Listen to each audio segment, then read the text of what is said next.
Okay, before we get going, everybody, I just want to a little bit of something kind of housekeeping-ish.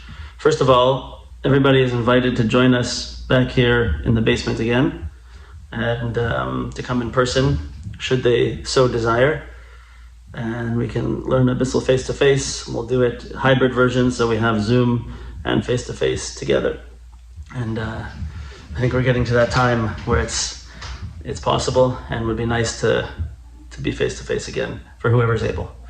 That's the first thing. The second thing is when I was in Uman, there was a group of young men from LA who listened to our shiurim that I met there, and we were trying to get in touch, and somehow we didn't get each other's contact information.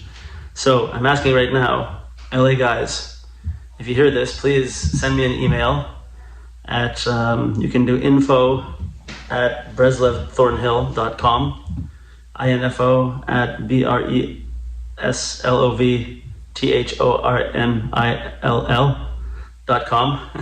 I do it right? You'll get it. Hill. HIL, yeah.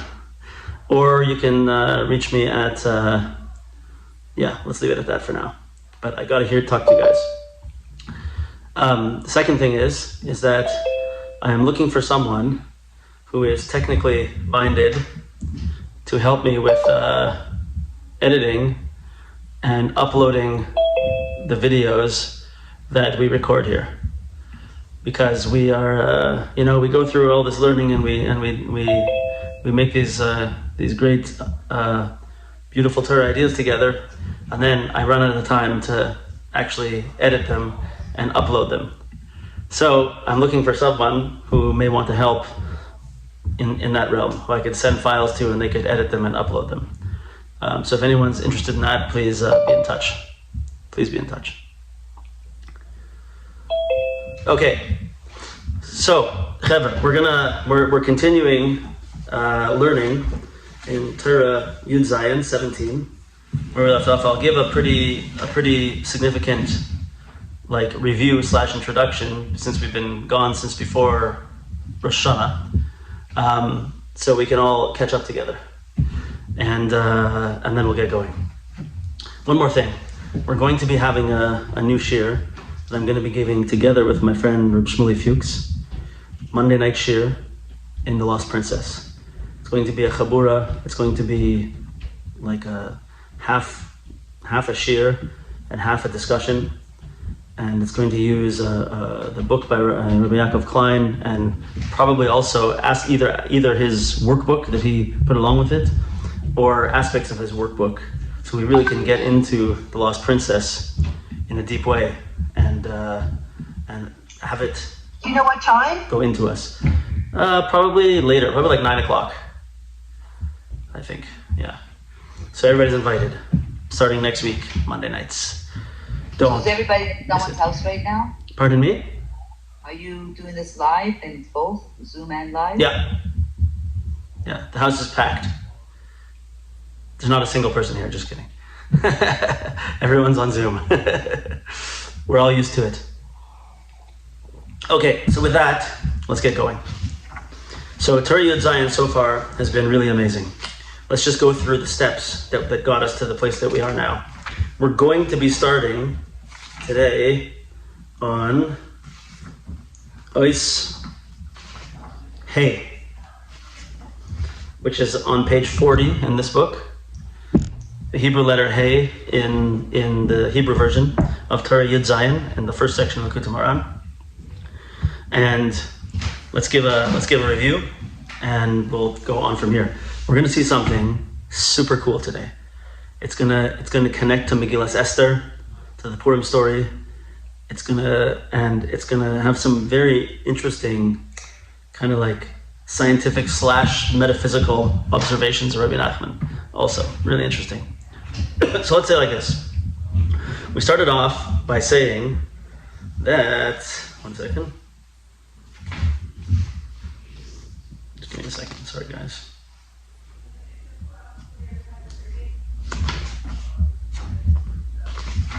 started off by saying that in order for us to feel Ava and Yira in the world, in order for us to have that connection to Hashem of Ava and Yira, it has to come through the tzaddik. What number book? Like which volume? It's volume 2, volume 3. In order to have Ava and Yira, we have to go through the tzaddikim. We have to connect to tzaddikim. Why? This is because the tzaddik is able to find the hisparus, the splendor of every Jew in the world, and of every piece of creation in the world. The tzaddik looks and sees that if this thing exists in the world, it must be that it was put there by Hashem in order that Klal Yisrael could use it somehow to bring splendor to Hashem in the world. To somehow elevate it, to somehow bring godliness into the world through whatever's here.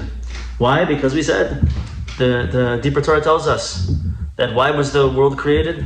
Bishvil Yisrael shekar reishis, shenikar reishis, because of the Jewish people that are called reishis. That's what reishis means. Because of reishis, because of you, because of the Bnei Yisrael, that was the purpose of creation. And therefore, and the purpose farther from another pasuk is Yisrael asher b'cha aspire. Yisrael, it's through you, says Hashem, that I'm going to be glorified. We're gonna see my splendor in the world. So if this is the purpose, that means that everything here follows that purpose, is contributing to that purpose. So whatever we see in the world, it has the ability to make a pe'er, to make pride, to make splendor to Hashem in the world. So every item in the world, and certainly every person in the world, and certainly every Jew in the world, is there to make a pe'er, to be a gem, to be a shining light in the world in whatever way they can. And so this is what the tzaddik sees in everything. And the tzaddik, this splendor, when we see creation coming together, we see the malchus of Hashem in the world, and we see the light of Hashem in the world, then we're seeing the malchus of Hashem in the world. That's how Yira and Ava come into the world. Just like when a person sees the king in all his splendor, with his armies and with his kingly clothing, right? The person has Yira. So too, when a person sees Hashem in the world, we see Hashem's malchus in the world, and we see what's going on in the world from a holy perspective, right? Then we get a sense of Yira and a sense of awe, maybe even fear, and it turns into Ava. So, it's interesting that I'm speaking to a lot of people these days who are really struggling, and everyone feels it, right? Like I spoke to 2 people today who both are just saying how the world is totally insane, completely insane, totally insane, and how they just, another person just can't seem to break through anything, no matter what happens. And they've had so many difficulties, and it's been so difficult, especially COVID now, even still, is hammering this person into the ground, right? And this person is having trouble feeling anything. Hava and Yira? Nothing. So when things get difficult, and we find ourselves in super hard times, and we don't know what to do, Rabbi Nachman tells us that when that happens, it's because the light of the tzaddik is hidden from us. For some reason, we are not experiencing the light of the tzaddik. In other words, if the tzaddik has the particular ability to shine this light into the world, and to see it, and to nurture it, and to see the light of Hashem in the world, and to bring Ahava and Yira into the world, if we're not experiencing that, for some reason, there's a blockage between me and the light of the tzaddik. Right? So where does it come from? Unfortunately, it's not popular, but it comes from our actions, and it comes from our averas. And when we follow the wrong path and we find ourselves doing things that we're not proud of, we're surrounding ourselves in darkness and in klippas. And when we do that, we're putting on layers of blockage that keep the light of the tzaddik away from us. And so our hearts become dull, and our spiritual senses become dull, and we don't see the love of Hashem in the world, and we don't see the light of Hashem in the world. So how do we do it? How do we get rid of this? There, of course, are a number of things, but Rabbi Nachman is going to follow one path here that we began last time. He says that the way that we break through this is through the aspect of the Mizbeach, the altar that was in the Beis HaMikdash.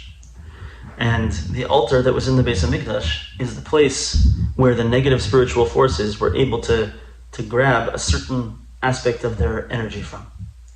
Because the altar in the Beis HaMikdash represents that place where there's animal and food, all these things that are sort of on the baser level. Those lower parts of ourselves are the place where we intersect with klipa and with the negative forces. And so nowadays, when we don't have the Beis HaMikdash, but at the same time, it was a place that could bring in the biggest light in the world, miracles, and absolutes. We've said a few times, but just to paint the picture again, that when a person went to the Beis HaMikdash, right? The Gemara tells us that when you went to the Beis HaMikdash, let's say you were going to bring a korban because you did something, you did an aveira of some type, or an aveira by accident or something. You had to do tshuva. So you go and you bring your korban to the Beis HaMikdash, and they would shecht it and the whole thing, and they'd put it on the altar, on the mizbeach. And if your tshuva was sincere, this is something that Nesiva Shalom brings down. If your tshuva was sincere, then the fire on the mizbeach would take the form of a lion. And when the tshuva wasn't sincere, the fire on the mizbeach would take the form of a dog. But it didn't stop there.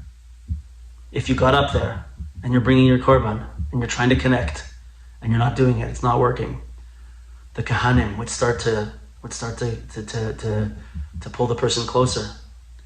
Start to tell them, you can do it, come do tshuva, let's do it together, let's get closer to Hashem. And the Leviim would start playing music to inspire the person. And in that whole miraculous situation, the person's heart would break, and they would do real tshuva, and the fire would turn into a lion. And the person would leave the Beis HaMikdash in another world. Mamish in another world. This is something that the Mizbeach could do. So not only, but as we say, and as we saw in this Torah, Zelu Mazeh Asa Elokim. Hashem makes, there's a balance.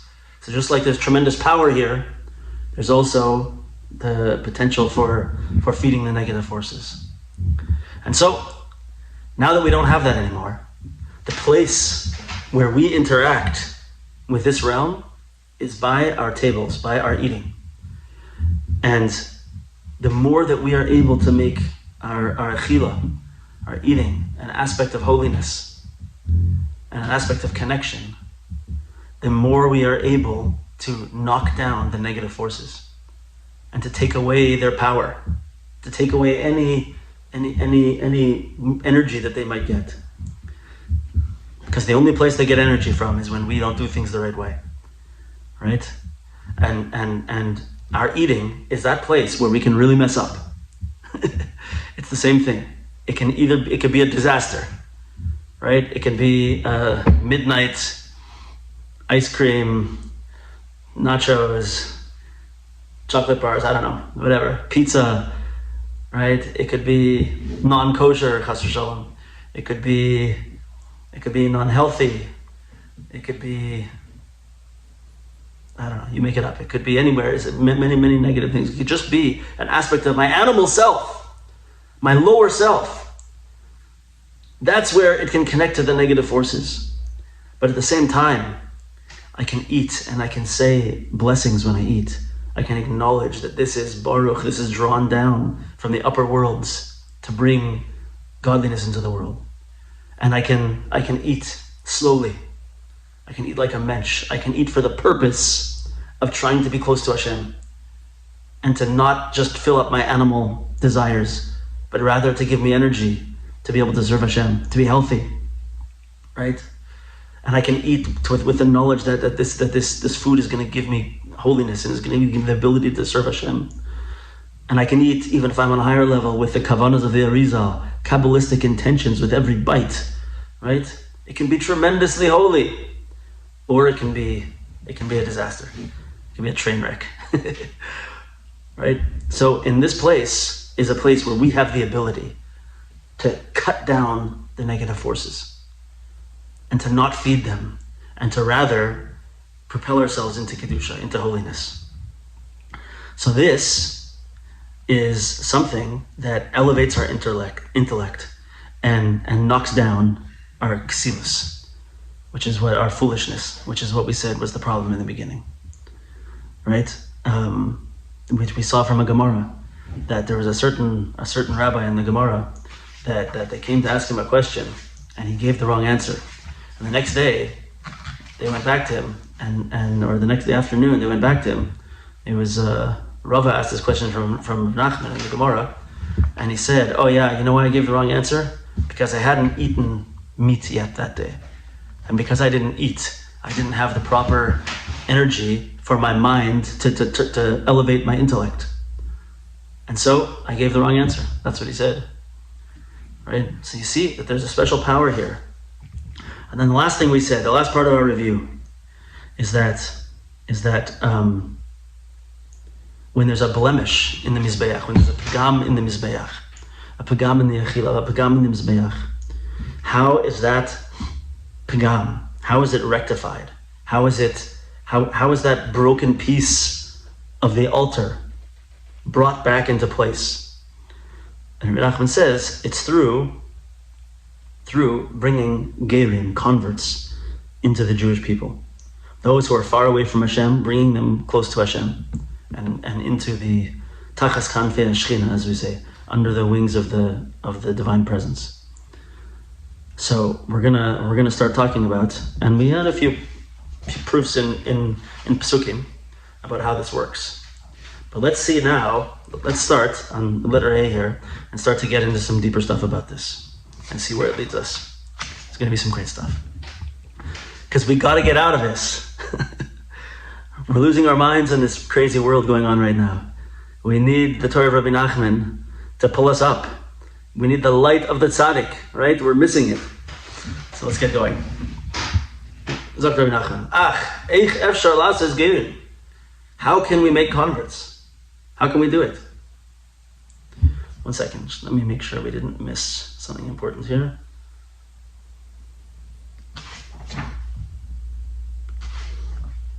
Yeah, we missed one thing important that we just got to say over here. Right, like this. In letter Dalet, Menachem says that the pagam in the Mizbeach comes from the concept of Avodah Zarah. Right? The Mizbeach is the altar to Hashem, to the one Hashem, the one God.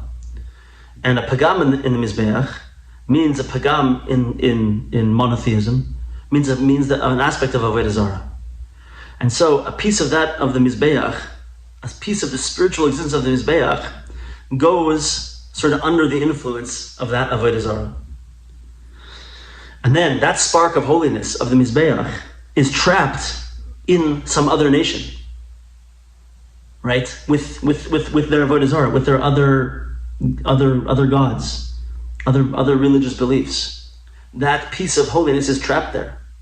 And when a convert leaves that nation behind and comes to Hashem, they bring with them that spark from the Mizbeach, from the holy altar of the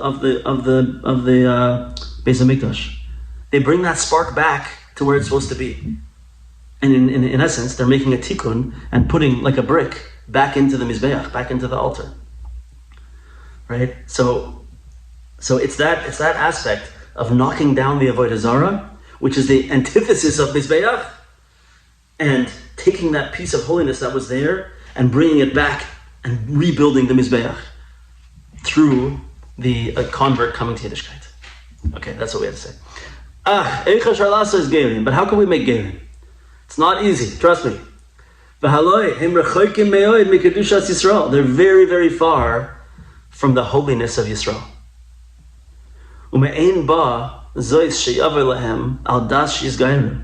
Where does it come to them? Where are they going to get this idea to all of a sudden convert, become Jewish? How is it possible? Imagine Rabbi Nachman's writing this in the Ukraine in the late 1700s. And it's not easy to be a Jew. And there were pogroms, and there was, anti-Semitism is like railing and building and fuming, and it's dangerous. It's bad. It's not a good place. This is the time when they started to create the Russian Catanist laws to take Jewish boys out of their homes at 12 years old, or sometimes some people say 5, and keep them for 25 years. Davka with the purpose to wipe out their Yiddishkeit, right? So now, think about living there, pogroms, the Russian government, all this tremendous anti-Semitism, and now ask the question that Rabbi Nachman's asking: how is it possible? How do we get Gerim? How do we get converts? Right? I don't know. It must have been a whole different story back then. So Rabbi Nachman says, no, like this. Remember, there's a klal that when Rabbi Nachman says da, it means that he's not saying something based on logic. He's drawing something down from the highest realms. Da, shezeh naisa ayidei bechinas hoin yosef reim rabin. This comes through the concept of this pasuk that says, hoin yosef reim rabin. Wealth adds on many friends. Wealth brings a person a lot of friends. You ever hear that one before? Hainu, ayidei tzedaka. It doesn't mean you can buy your friends. Have a lot of money and take people to the Leafs game, right? Whatever, I don't know. Give people gifts, maybe. Let's see, maybe gifts. Let's see what he's saying. Hainu, ayidei tzedaka. Through giving tzedaka to a Talmid Chacham, to a tzaddik, why bedavka to a tzaddik? So it's the concept of tzedaka that we're talking about over here. Tzedaka does something, not what we normally think.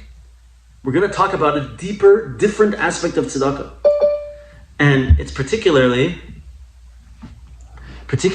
amazing to give in this realm to give tzedaka to a Talmid Chacham, to a tzaddik. Why? Because we'll see. We're talking about making a lot of connections with people. Bringing together a lot of people. Hoin Yosef Reim Rabin. Wealth makes a lot of friends. And if you want to make a lot of friends, the best way to do it, a lot of friends, is that you connect to a tzaddik. Why? Because a tzaddik has within him the souls of everyone who follows him. And maybe even more. So when you give tzedakah to a tzaddik, you're really giving tzedakah to everyone who is underneath that tzaddik's influence, right? So let's see how tzedakah does this.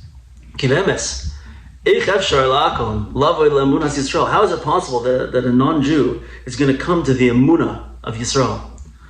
Are they not very, very far from the Jewish people?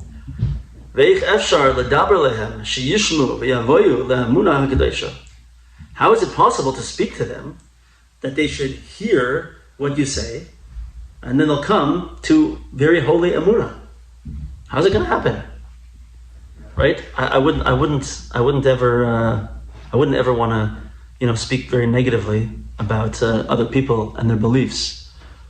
But one thing's for sure is that there's a very, very, very big difference between Yiddishkeit and between the way that we see the world and the way that we learn and understand things, then I'm not going to say anyone in particular, but then another type of religion.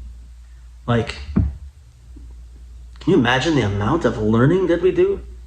and the amount of things that are put together, and it's not, like the Gemara and the Shulchan Aruch and Halacha and Kabbalah and everything comes together in such an amazing web of intricacy.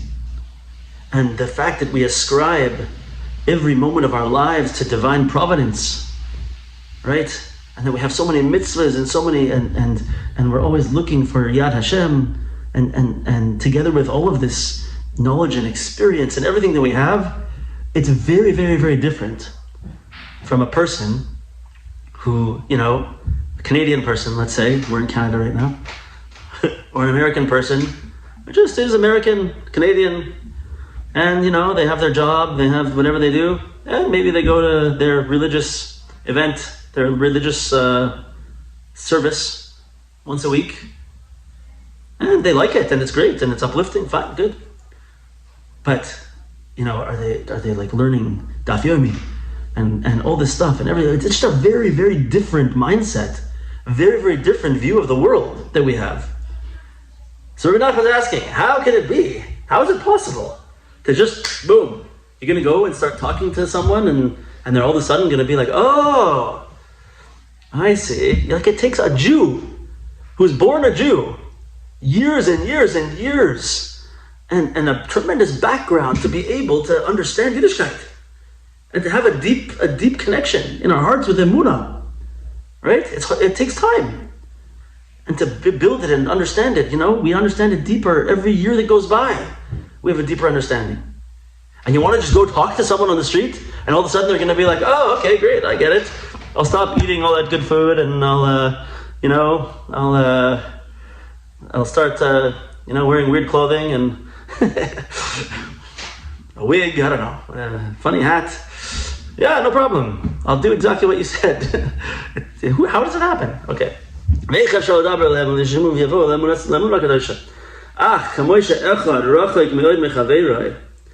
Rather, just like someone who's very, very far away from their friend, and it's not possible that you can speak and they will hear. You have to write them a letter, right? If you have a friend who's very far away, let's go back to the late 1700s again, and you have someone living in Ukraine, and they want to talk to a friend who's living in Israel. It's many months of journeying to get there, and it's risking your life to get there. And many people tried and never made it. It's not simple, right? So you can't just talk to somebody. So what do? You gotta write something down in ksav. You gotta write a letter and send it out. We have to do something that's like writing a letter to them, to these non-Jews. Until they'll be able to hear, even though they're very, very far away from Emunah Kadosha. Ki ikar chush hashmiya. So when we can't hear each other, when we're too far away. By the way, this is probably a very, very powerful idea in many aspects of life. Because, when we're arguing with people, when we're having trouble with relationships, we're far away from each other. And we're not hearing each other. Right? If that other person could hear what's really in your heart, you wouldn't have this problem. But when we have this issue, we're far away from each other. So how can we get close? How can we start talking? What's happening? Somehow, if something is written down, it's able to get to the person better. But let's see what Rabbi Nachman says now. Listen to this. Ki ikar chush hashmiya hu machmas sha'oisias hadibur nechachim ba'avir. How does the faculty of hearing work? So Rabbi Nachman wrote this like way back then. I don't know where. It's very interesting if you have any knowledge of sound waves and how sound travels through the atmosphere. He's really saying it here. But listen to what he says. The way that the sense of hearing works is that the words are kind of like sort of engraved, sort of put into the air. They're smacked into the air. V'ha'avirim makim zeh b'zeh, and then the the air hits against. One part of the air hits against another part, hits against another part, hits against another part, hits against another part. So really, it's kind of the way that sound waves work. Right? It's not that I just say something and you happen to hear it there. The waves have to travel through the air. And in space, where there's no medium for them to go against, right? So what happens? For the waves to travel through, there's no sound. You can't hear it. So this is what Rabbi Nachman saying.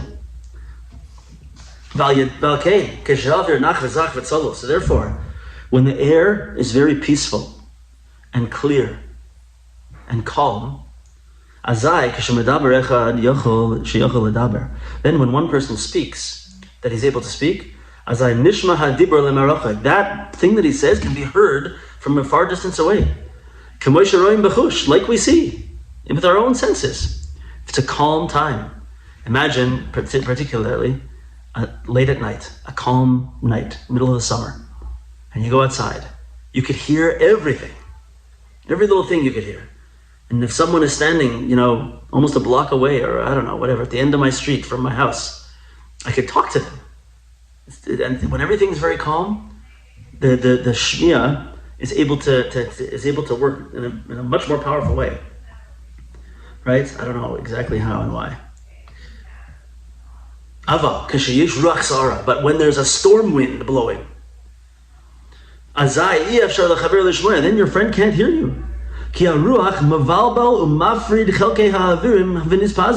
Because those sound waves that are going through the air, the wind causes them to be messed up and go different ways. It doesn't keep going the way it's supposed to go. There's wind blocking it. Until it gets to the point where your friend standing at the same distance can't even hear your voice. Certainly not the words that you're saying. Right? So when it's calm, when there's peace, and there's no storm wind, right? A person is able to speak and another person is able to hear. But when there's a ruach sa'ara, by the way, ruach sa'ara is one of the names of one of the klippas. So when there's a ruach sa'ara,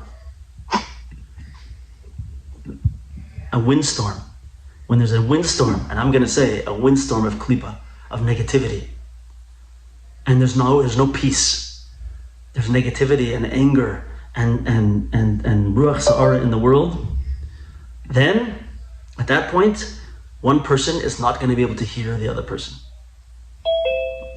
You with me? One person is not going to be able to hear the other person. So what's the answer? Look in the world today, by the way, and it's mamash a windstorm. It's a storm of klipa, and the information that's out there, like you see it very clearly, that there's on different issues, there's often two sides to an issue, and one side cannot hear the other side, and the other side cannot hear the other side, and they both think they're 100% right, and they have everything figured out, but they're just not hearing each other, and there's no peace, there's no nothing, right? I try my best to not get involved in these things at all, because it will ruin my life. It will ruin my life. If I would start to talk about politics, and I'd start to talk about COVID and vaccines and everything, I'm telling you, I would lose my mind. So I make a conscious choice to just make a decision to act in a certain way, and then I don't think about it or talk about it. And that's it. Because it's impossible. It's impossible to have truth, to have clarity, and certainly it's impossible to have relationships in this type of environment. And no one's going to hear the other person's side because of the ruach sa'ara, the storm wind. It's a storm wind. We can find ourselves in this situation with family. Forget world issues and left versus right and COVID, and forget all that. A regular family, old time, husband and wife argument, right? Or fighting with the kids. At certain times, when you don't have peace, there's lingering issues and there's negativity in the air, that's when it's ripe for a fight. Because no one's going to hear the other person. No one's ready to. And if you say something, the other person's going to think that you're worse, and that person's going to think that person's worse, and the reactions are going to get worse and worse, and it's just going to build up into a fire, right? Because there's no clarity, there's no peace, and it's not going to work. So, on a large scale now, back to Rabbi Nachman's scale, on a world scale here. How do we clear the air? How do we make it so that the voice of the tzaddikim, that our voices will be heard, and gerim, converts, will come to the Jewish people? How do we become close to those who we're far away from? Says Rabbi Nachman, Vayedei tzedaka hu lekeach nefashos. It's through tzedaka that a person acquires souls. Ki lekeach la'atzmai re'im v'ohavim. Because when a person gives tzedaka, they acquire for themselves friends and loved ones. Kamesha Almar Munbaz, like there's a story about a certain character in the Gemara, Munbaz Hamelech, King Munbaz, and there's a few different versions of where he came from, but it's not important. But he came from a line of a very, very wealthy family, and they amassed a lot of wealth.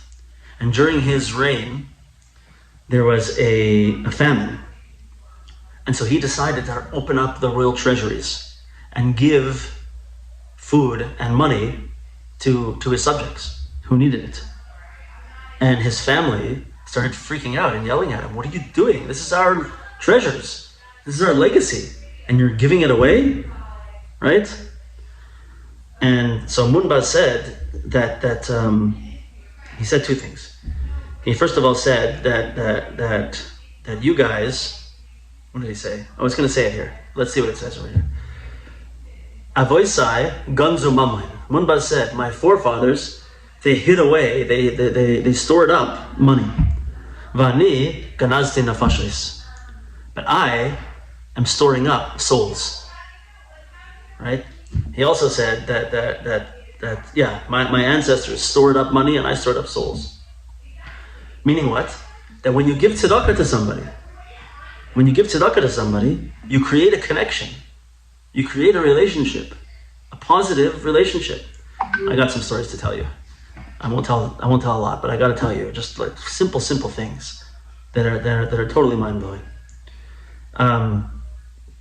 And he says, "Kol ma'ashen noisin tzedaka liyisra anashim." The more you give tzedaka to more people, you're gonna have more friends. You're gonna acquire for yourself more friends. So I have a lot of experiences with tzedakah up here in Thornhill, and many miraculous ones that a number of you have been involved in that are really awesome.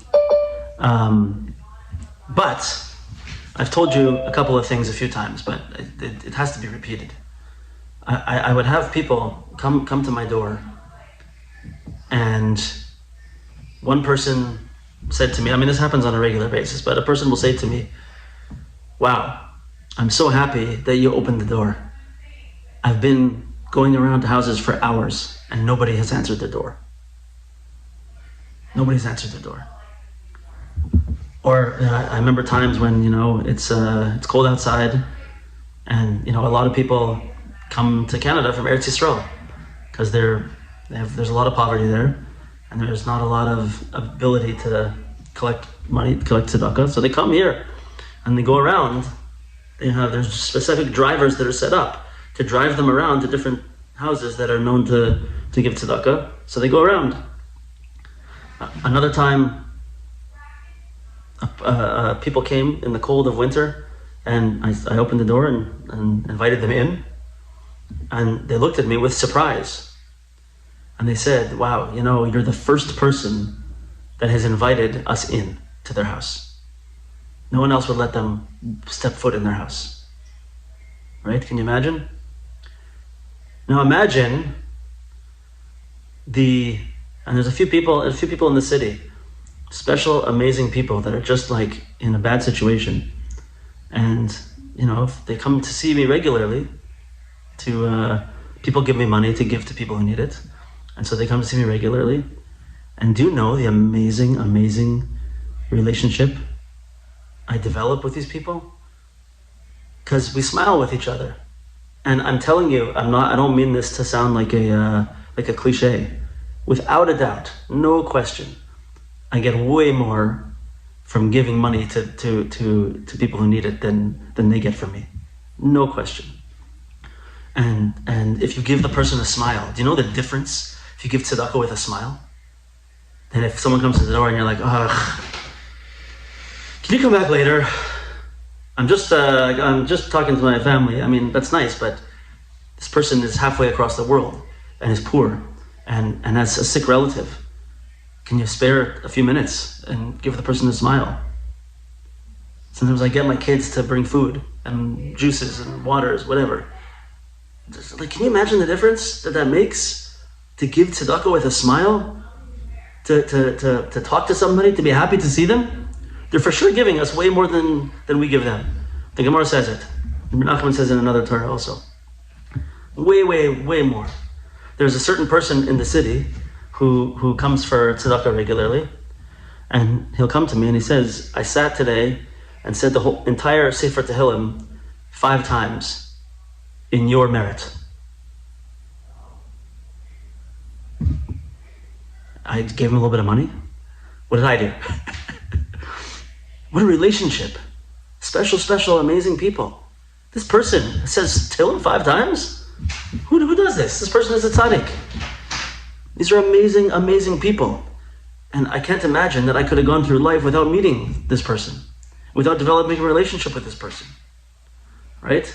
Giving tzedakah creates love, creates friendships, creates relationships. This is what Rabbi Nachman is saying. Vayedei zois, ha'ava, shekoina adei tzedakah, and through this love that a person acquires through giving tzedakah, ayedei zeh nizdakei ha'avir. Through this, the air becomes purified. The air becomes calm. The more that we can give tzedakah to more people and acquire love with those people, will create more and more pure, calm air in the world. Because what is love? Love between two people is when my ruach connects to your ruach. When my spirit, my ruach, connects to your spirit, your ruach. The ruach of the person who loves the one, and the ruach of the person who's loved. Avir hanach. That's what avir hanach. That's what calm, clear, pure air is. Sharucham nachim zemizeh. That their ruach means air also, right? That the ruach is calm, is in a beautiful place between these two people. Ki ein ruach ra shehu sinna. There's no ruach ra. There's no bad spirit, bad air, which is sinna. That's what the ruach ra is, sinna, hatred. Sheyafrid b'neihem, that should make a separation between them. Ki sinna hu bechinas ruach ra, because hatred is this aspect of ruach ra, of bad air. Hashem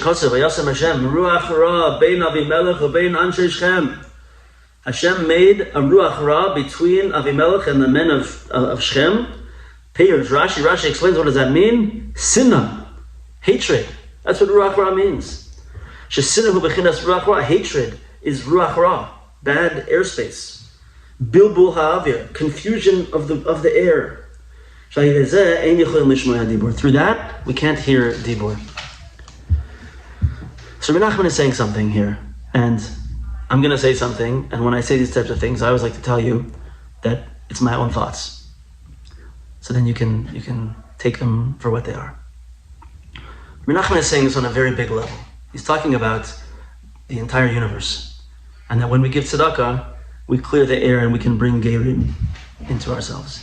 But he says also, why? What's happening there? Because they're far away, and if we want to bring them close, we have to make the right environment for that to happen. We have to purify the air. We have to make an environment that engenders love between two people. So I want to say that I think that what he's saying applies on our interpersonal levels as well. And think about right now the people in your life that you have struggles with from a relationship perspective. Who do you argue with? Who are you fighting with? Who do you feel cannot hear you? Who do you feel cannot hear where you're really coming from? Right? Because I know anyone here has arguments with people. I know everybody. There's a couple names that are new here that I'm not 100% sure. But I basically know everybody here. And I know you're all sweet, wonderful people. And I know in your heart you want to help people, you want to connect, right? You want to do good things, you want to have good relationships. But somehow what comes out is not heard by the other party in that way. And you end up in an argument. And they can't hear your true essence. Right? You're far away from each other. What's going on? How do you fix it? You fix it through tzedaka. So tzedaka, in the standard understanding, is giving money to those who need it. But tzedaka can also be considered, hachnas zorchim, for example. Welcoming guests into your house. Right? So I think also, in the relationship realm, you can do tzedakah, relationship tzedakah. Within that relationship, you know what I can do sometimes? I can just say to myself, you know what? Just let it go. Give this thing up. Just totally forget about it. Don't bring it up. Don't feel the need. Did you ever have the following happen? Listen to this. You get into an argument with somebody, and this person is upset at you for something. And you're like, you don't get it because in your mind, you're like, I know I'm right. Like, I'm obviously right. This person just doesn't know exactly what happened to lead me to this situation. But I'm for sure right. And this person doesn't know, right? But this person's mad at you. And you start a fight, right? So then, you go your separate ways for a little bit. And what are you doing in your mind? You're like, thinking of all the things that you could say to that person to tell them how they don't understand. You're right. Right? You're making up the whole story in your mind. Oh, I'll tell them this, I'll tell them that, and I'll show them. Obviously I'm right. This is what I gotta tell them. And then I'll show them. Then they'll have to be happy again, I guess. I don't know what the goal is, but right? So what if sometimes in the relationship argument, once again, spouse, co-worker, family member, whatever it is, what if in that relationship you did relationship tzedakah and you said, you know what, I'm going to give up my need to be right, because what am I trying to accomplish here? Is this my goal, that I should be right and miserable? Is that what I want? Is that bichlal what I'm trying to accomplish here? My ego and my anger and my yetzer hara are forcing me to try to be right and to defend myself and to build a case. What? What's that going to do? Do I have any desire for that at all? No, I want to love this person. I want to have a relationship. I don't want to be right. I want to be happy. I don't want to be right. I want to be happy. So what if I could say to myself, you know what? I'm giving this as tzedakah. I'm not going to mention it. And if this person starts talking about it again, I'm just gonna skirt the issue. Yeah, it's okay. Yeah, we don't need to talk about it. You're right. But really, mean it. Not with anything on your face like, okay, whatever. Yeah, you're right. Not like that. No. Right? Just give it up. There's no reason to do such a thing. Give it up. Relationship tzedakah. And what are you doing? That person's going to feel that you're giving them something. and they're going to appreciate it. And that's going to start to connect you in a loving way, whether it's a friend or a family member or a spouse. And what's going to happen through that? The air is going to start to clear. You're going to start to be living in an atmosphere of peace. And when you live in that atmosphere of peace, suddenly you can talk to a person and they'll really hear you. They'll really hear where you're coming from, right?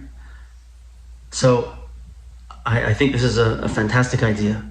We should coin this term. Maybe someone already did, of relationship tzedaka, right? Just give some things up. Give some things up to the other person.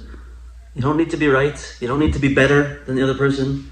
What you need is a peaceful, happy relationship. Okay? So that's, I think, on a microcosmical version of what Rabbi Nachman is saying over here. So let's just do a little bit more, and then we'll finish up.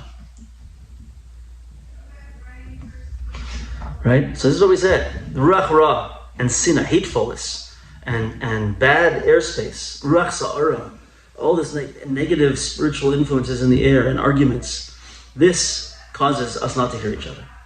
But the opposite to this, ahava v'reus, hu b'chinas aver hanach v'zach, that is the clear, pure, tranquil air. Shayadezeh nishma hadibur lemerachik. It's in that environment, in that airspace, that the person who's distant can hear you. And this comes through tzedaka. This aspect that wealth creates, adds on many friends. That it's through this tzedaka that a person is going to acquire for themselves friends and loved ones. That's how you're going to acquire. You're going to create this tranquil, pure air. And the more you give tzedakah to more people, you're going to create more tranquil air. When you give tzedakah to one person, it comes out, you acquire a new oyev, a new beloved person. And now your ruach is going to connect to that person's ruach. And you make one small space, one small shetach, territory, of one small area of pure, tranquil air. When you give tzedakah to two people, you make a larger space of pure, tranquil air. And the more friends you acquire through tzedakah, that wealth will add on more friends. That beautiful, tranquil existence is going to be greater and greater. It's going to be amazing. Therefore,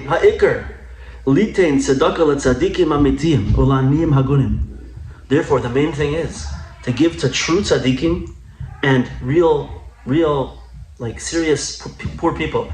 Lanim hagunim means like fitting, deserving poor people, right? And people really need it. In other words, that tzaddikim are made up of many of the souls of the Jewish people. Because through that, you're going to create a bigger impact in the world of this tranquil, pure existence. Just for giving tzedakah to that one person, you're going to acquire many, many, many friends. Because there's many souls that are connected to that tzaddik.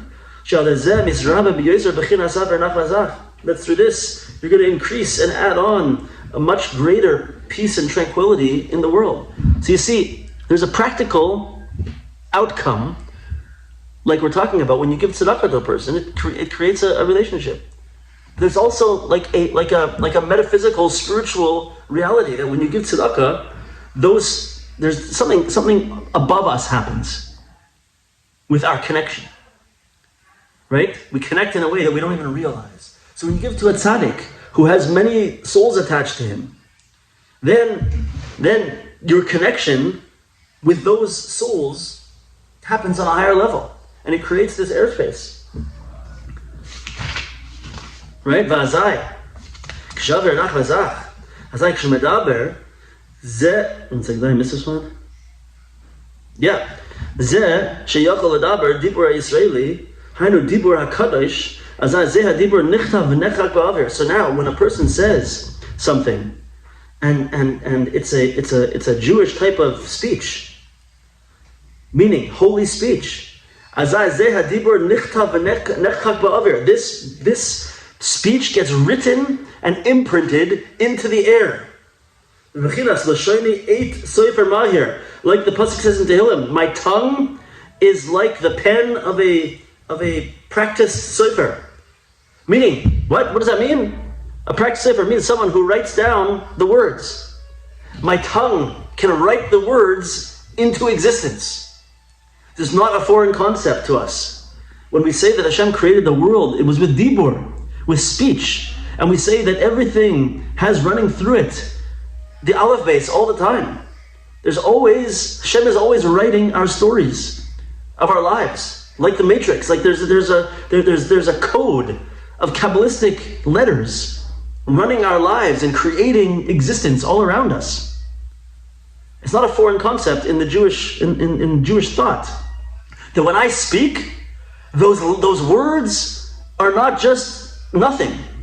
They're being written into the existence, into the air. And when the right environment is there, they're going to go into the air and they're going to travel. Now,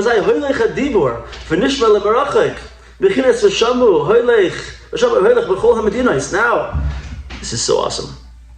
Like it says in Megillas Esther, that the Shmiya went out into all of the Medinas when Achashverosh sent out the letters in the Purim story. They were sent out to all the 127 countries, provinces, whatever they were, Medinas, right?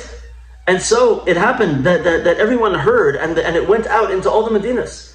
It was because the air was cleared, that they were able to hear.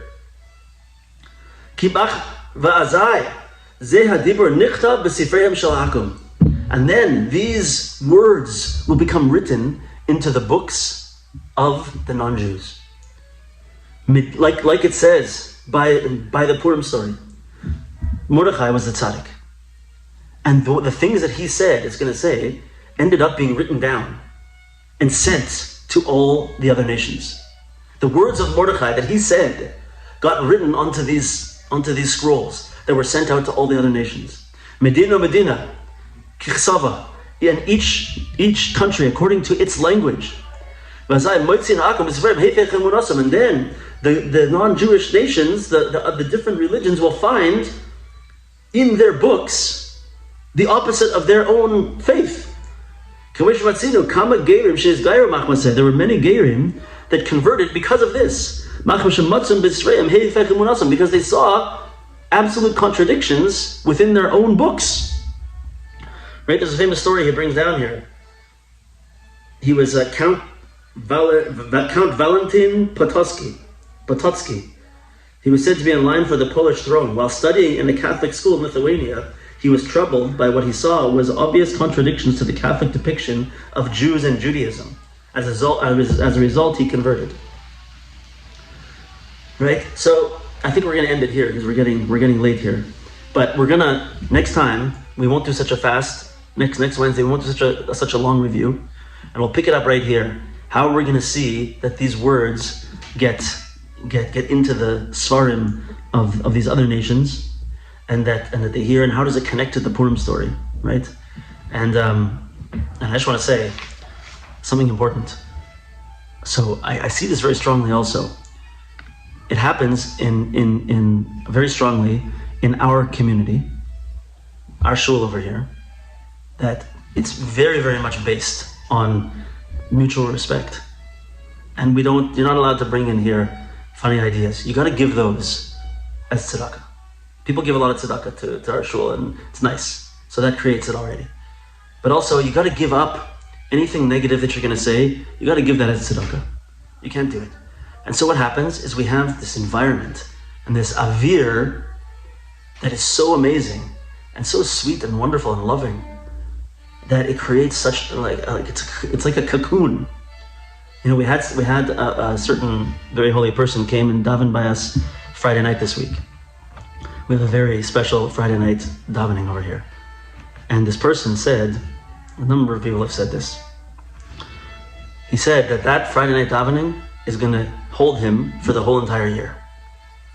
And he went back home and his wife asked him, how was it? And he said, oh, it was like Eretz Yisrael. Right? Why does that happen? Many people always say about our chevra, our shul, it's like Eretz Yisrael. Why? How did that happen? Why does that happen? Right? I believe that there's a lot of this going on over here. People giving of themselves together in one space. So we have a cocoon. It's very beautiful and very special. And we have a cocoon in our chevra that we learn together, and with the other chevras that we learn together with. And our job now is to take what we have and take it to the next level. We got to get it out. We got to spread our cocoon and spread our reach. And why are we doing it? We don't need money. We're not looking for any of that. We just want that there should be more peace. There should be more understanding. There should be more holiness in the world, more godliness, right? So we can do it together. Let's keep going. Any questions and or comments?